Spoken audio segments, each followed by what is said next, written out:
Thank you for joining us, and again, a warm welcome. We begin in Mali, where judges across the country have begun a strike to denounce poor working conditions and salaries. Their unions, the Free Union of the Judiciary and the Independent Union of the Judiciary, in a joint statement said the decision came after a failure of negotiations between them and the government.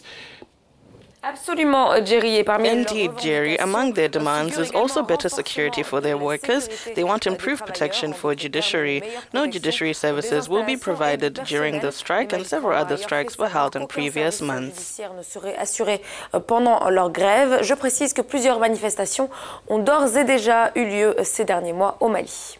Abba Maiga is the spokesman of the Free Judiciary Union in Mali and is with us now from Bamako, the capital of the country. Welcome to the program, Abba.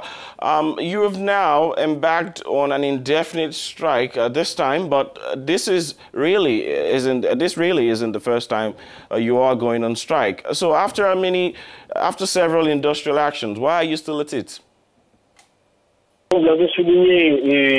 As you have pointed out, this unlimited strike follows many others, mainly because the Malian government has not kept its promises and has not honored its commitments made with the social partners, including us magistrates.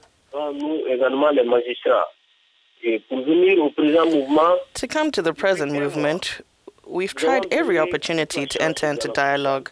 We went into sequences, 4 working days twice, 10 working days once. All this and that together, we can't seem to find a solution.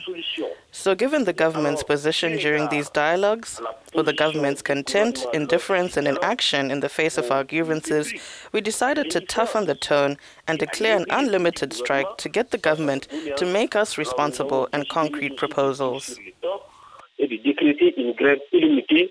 Pour amener le gouvernement à nous faire des propositions responsables, concrètes. Could you tell us more about your demands?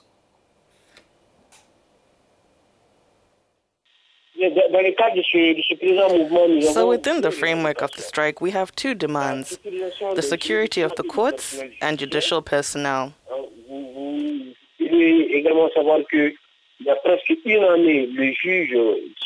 You should also know that almost a year ago, Judge Soumala Kouré, president of the Niolo District Court in central Mali, was abducted by jihadists.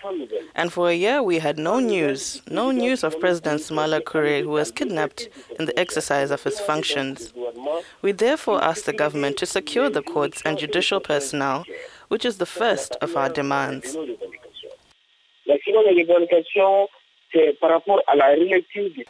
The second demand is with regard to the review of the status of the judiciary and the annexed grid as adopted by the expert committed by the Malian government itself, who presented his report, which report was validated at a workshop in which everyone was present: the Minister of Economy and the Minister of Justice, the Minister of Civil Service, and the magistrates' unions, and the magistrates themselves.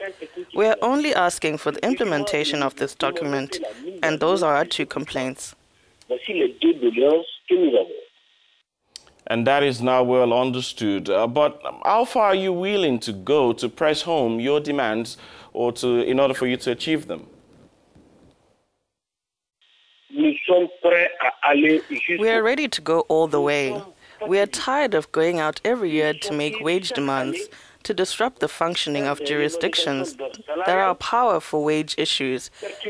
In other countries, these issues are settled automatically.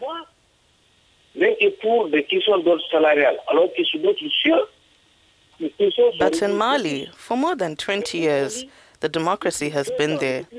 Judges have to take to the streets so that they have even the slightest change, the slightest increase.